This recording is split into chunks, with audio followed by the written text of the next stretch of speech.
Hi guys, welcome once again. This is Ayodeji Omoto Show. I'm live on stage today. Um, you're welcome to my channel again. This is Trailblazers Comedies, and I'm taking on biology today. We're taking biology 001 today. If you check my previous my previous video, if you scroll down this channel, you're going to see it. You scroll down, you're going to see that I said I'll be speaking on biology today. So, and today, to the glory of God, we'll be speaking on something we call biology and living things.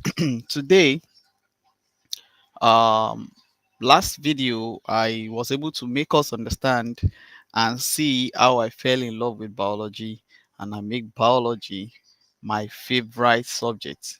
So, to the glory of God, today, talking about what really is biology and biology and science. So let's start today. So you will be talking on what is biology in the first place. Like my teacher will always say, biology is the study of life, the study of living things and not living things in relation to each other.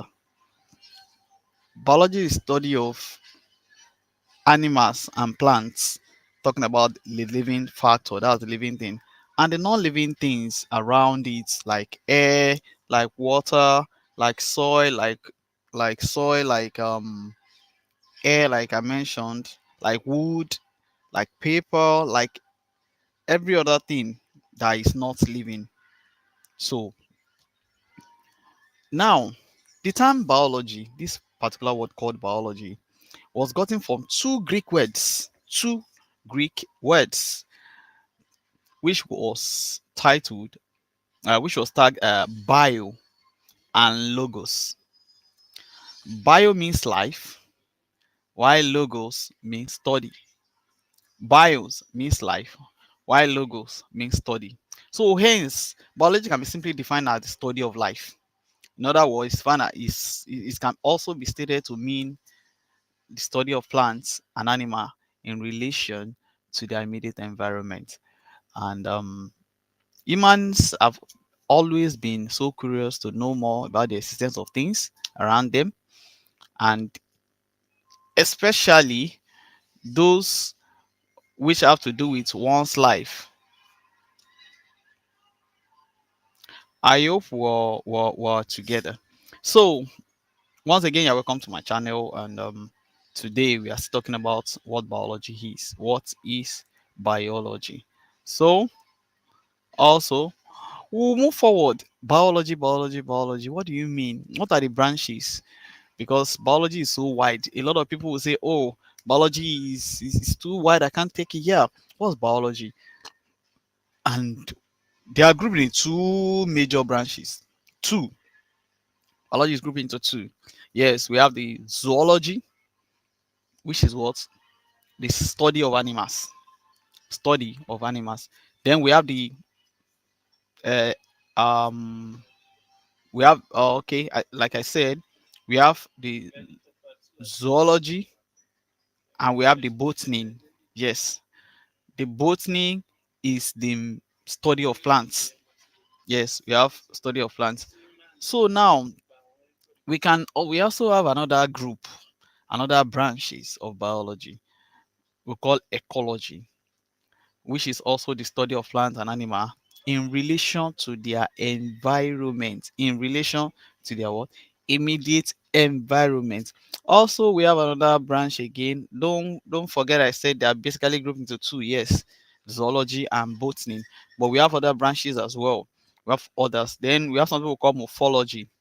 Everybody, that's study of external features of plant and animals. This one is talking about living things alone, the external features like a man, like a gorilla. If you remember, some people will say, because when I was very much younger, they begin to tell us, some people say we were from the group called gorilla. So if gorilla meets with man or human, I mean, copulates, they give birth to man, but then it's a man. And some people say we evolve from such animal, and before we know, graduate from small animals to gradually from all these herbivorous. Before we know it, they graduated to carnivorous and now herbivorous and now to man. From this complex, from simple animals, single unicellular animals graduating to multicellular. What you know, like that gradation. Don't worry, we'll get there. We'll get there. Now we're talking about two major branches of biology. I said the first one is zoology, which is study of animals, while botany is second major branches, which is the study of plants. Like I said, we have like three or four more. We have the ecology, which is study of plant and animal in relation to their immediate environment, and we have the morphology, which is study of physical appearances or physical features of plants and animals. Then we also have anatomy, is study of the internal structure of animals and plants. So internally, like when we say internally, we are talking about animals that maybe that have endoskeleton or exoskeleton. Like fishes, like man, we have our skeleton inside. While some organisms, some animals like crab, they have their skeleton outside the shell. It serves as a shell. So we're talking about this animal. We're going to look at some of these. So anatomy is the study of internal. Then we'll talk about something very important. Call it genetics. It's also another branch of biology. It's a very wide and very understanding, very interesting group and branch of biology. So this is a scientific study of heredity and variation in living things. Yes, heredity and variation. Heredity means what you inherit from probably your parents as an offspring that make you to look like them. Heredity. So those traits, those symbols, those signs that you can see in your parents and is visible in the offspring. At the same time, I said, okay, yes. At the same time, variation. I was talking about scientific study of heredity and variation as genetics. So genetics is study of scientific study of heredity. Heredity is similarities that you have with your parents as an offspring. Why variation are those things that you cannot find in your parents, probably your grandparents or grandparents that's not in your immediate parents traits. So that's it. Then another brand that we'll be talking about last is physiology. Physiology is study of how plants and animals how they function. Yes, function, talking about the reasoning, how we move, how we function, how we feel, how we taste, how we feel. Yes, everything like that. That's about physiology. So that's that about that. That's talking about what biology is, talking about what branches of biology are. So without wasting our time, we want to talk about how usefulness of science, the definition of science and usefulness of science in biology or in life as a whole. So science is defined as a systematic process. Science is a systematic process, is a way, is a step by step, is a guide of making inquiry, of making findings about living and non-living things in our environment. Yes, is the step, that guide, that systematic step, that your process, one way or the other, that you're using to make inquiry or questions. Let's take for instance your house. You your house is a very well built and you have your house painted, and all of a sudden you have an erosion eroding a particular part of your house, like a wall. You have much of waterlogged. Maybe you are pouring water there, on one way or the other there's a water log at the wall of your house, and before you know it, there's some green, the coloring will keep changing. So that's changes that you are seeing there. Coloring will be changing, maybe turning brown black. Before you know, you'll be seeing some green particles or green plants growing there. Before you know it, it changes and brings color. So the rate at which the day one you notice that place is getting waterlogged, and gradually the steps you are taking by taking note of your time, taking note of how long the water has been staying there before this it turns to brown color to black color. So all this systematic way are what we call science. That's science. So either you like it or not, we are all scientists. Either you like it or not, you are a scientist. The level of your science, the level of science in you will determine the level of how you take cognizance of things around you. Don't forget, we are talking about biology today, and we've defined what biology is. We talked about branches of biology. At the same time, we're talking about what science is, because we can't just dispute the fact that science is a pillar. Talking about biology is, you can't just but talk about science when you're talking about life. Now, another thing is, what are the uses of science? Science, yes, a lot. Science has invented a lot. We have medicine all the way from Nigeria. Here in our local days, we have what we call agbo, yes, herbs.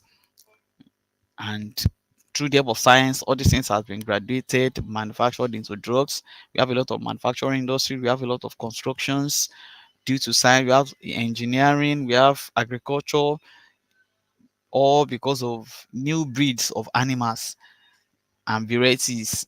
Now you can see varieties of crops are being grown. You have something we call crossbreeding. You bring a cross from other countries, bring it to your own particular country, and plant. Gonna those it will die. Before you know, there's some technique, there are ways that you have to plant it with science, and before you know, they come up, they grow, they come up, and they come up beautifully fine. Even now, technology wise, AI, robots, science has helped in the development of computers that has enhanced the efficiency of mankind in their activities. That's really enhanced, moved, fast track, helped mankind. Then also we'll be talking about communication. Yes, communication. Communication, if not because of technology and science, will not be on life today. Yes. So there are processes and actually we can quickly fast track and move to living things and not living things. Now that's biology itself. Biology is study of living thing and not living thing. Now there are some characteristics of things that you see in an object that you would call it to be a living thing, while there are some things that you see in an object and you regard it as, no, this is a non-living thing. Do we get it? So um plants are living things, why some says no, they are not. But with these characteristics I'm going to list for us, I'm going to write down for us, will be convinced that yes, uh, character of living things are highly right for selecting that yes, they are living things. So I'll be adding some text now. I'll be adding some text now. So characteristics of living things. Characteristics of living thing. Characteristics. Just hold on. Of living things. Sorry.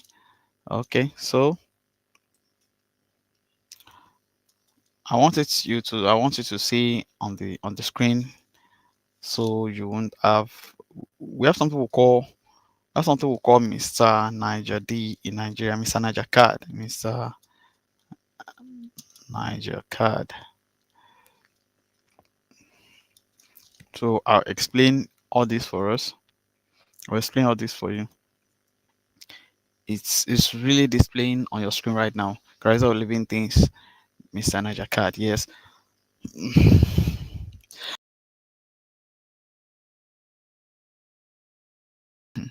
Sorry about that. So first and foremost, we have something we call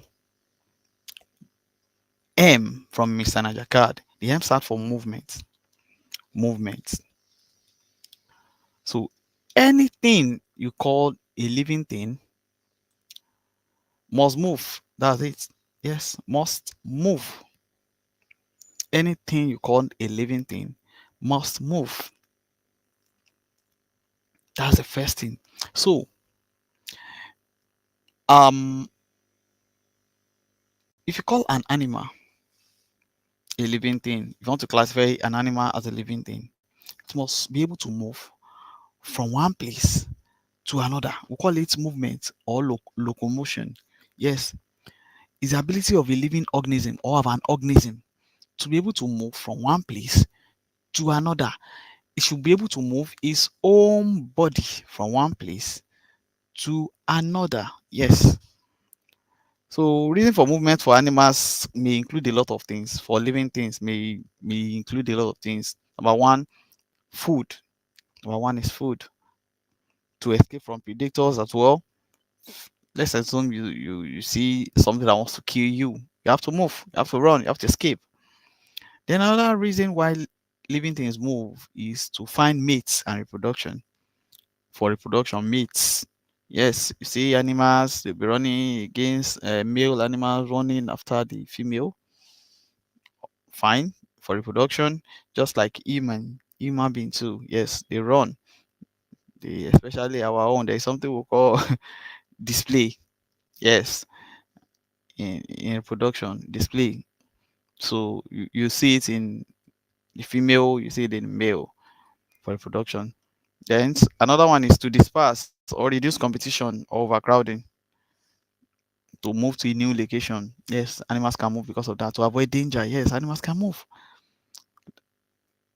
So plants and animals they move. But any other thing, if you drop this phone, if you drop your phone on the desk from now till next year, if peradventure no force, nothing is gone there to catch it, it will be there. Nothing will touch it. Yes. So then another thing, I said Mr. Niger card rather. The next one is reproduction. Yes, reproduction. So reproduction, it's an ability of a living organism to be able to produce a offspring, to give birth to young ones or offspring of their own kind of exactly. It's not a goat giving birth to a donkey. It's not a snake giving birth to a lizard. Its own kind. Man giving birth to man. Human being giving birth to human being. Donkey giving birth to donkey. Lizard giving birth or rise to another lizard. Reproduction. There's something else again, Mr. Najakad. The next one is respiration. Every living organism should be able to respirate with oxygen or without oxygen. With oxygen, we'll call it aerobic, using oxygen. Then without oxygen is anaerobic. So respiration is defined as the breakdown or burning of food substances by aerobic on anaerobic respiration to release energy needed for all process of life. So respiration is a way of breaking down food particles for us to be able to release energy to do what we want to do. So without respiration, you cannot release energy, and before that, you're dead. You're not a living thing. The other thing, Mr. Nadia card. So I've done two. The next one is N. It stands for nutrition. You eat. Ability for an living organism to feed, to obtain food to feed. Some people will be thinking, does plants eat? Does plants cook? No, but they eat. Yes. In our next series, of session, probably one day we'll get there and be able to talk about it. Yes. Then another thing is irritability, or sensitivity. Irritability is defined as the ability, is the response or reactive of organism towards changes in the environment. Irritability. Yes. Let me give an instance so that you understand. Let's assume as a human being, you're You are boiling a water. Plug, okay, let me take you plug an iron. Somebody plug an iron very, very hot. And unknown to you, you mistakenly thought it was cold because probably it's not plugged, and you use your hand or part of your body to touch the surface. How would you react immediately? Will you be shouting while your hand is there? No, there's something is auto response. You react the way your hand will shake and you move your hand. Jesus, my hand. Yes, that's irritability. Yes, the way you react. Yes, so that's irritability. Then the next is nutrition, irritability, growth, ability to grow, ability to grow irreversibly. Yes, I think it's very easy for me now to say I want to grow more, but I can't return the way I was saying to a baby the way I was born. No. So it's a permanent increase in mass and size of a body. Growth. Permanent increase. Irreversible. You cannot get it back. Gradually, we are growing. We are growing. So it's plants.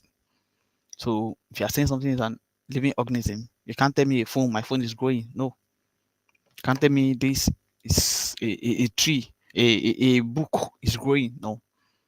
Then another one is after growth. Another one is excretion. Anything that eats should be able to excrete. Excretion is removal of waste metabolism from the body. Yes, excretion. So you should be able to excrete, removal of metabolism. It's removal of or getting rid of waste products of cell metabolism from the body. Yes. So it can be in form of anything. Waste products can be carbon dioxide, they are toxic, can be water. Yes, if you sweat, your sweat is a waste product. Yes. So every living organism must excrete. Then we talk about reproduction, talk about respiration, expression. Also, the C there is a card is competition. Is every living organism that competes. And what are they competing for? They're competing for food, for mates. Don't forget we talk about reasons why organisms move, why they need to move for food.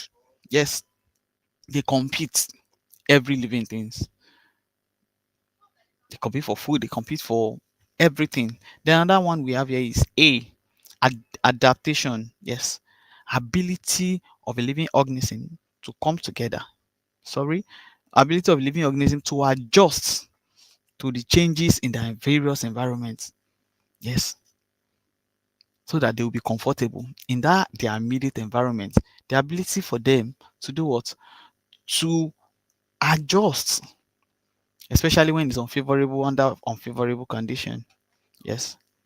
So that ability to be able to withstand or adjust unfavorable conditions is what we call adaptation. Yes, and every living organism must have it. And the last one here is death. Yes, those are the characters of living things. Death, anything that has life too can lose their life, can die. So those are the 11. If it's not 1, 2, 3, 4, 5, 6, 7, 8, 9, 10. Okay, 10. 10 characteristics of living things, and that is what differentiates a living thing from a non-living thing. So thank you. We'll continue from there in another class. Thank you very much, and thanks for having me. Once again, my name is Ayodeji Omotosho. I happen to be uh, a lover of biology and a teacher of biology, and that's why we are here today. Thank you very much. See you next time. Same channel. Please don't forget to like this channel. Don't forget to share it. Don't forget to subscribe. Hit that subscribe button. Hit the subscribe button. Thank you very much. Thank you so much. Bye.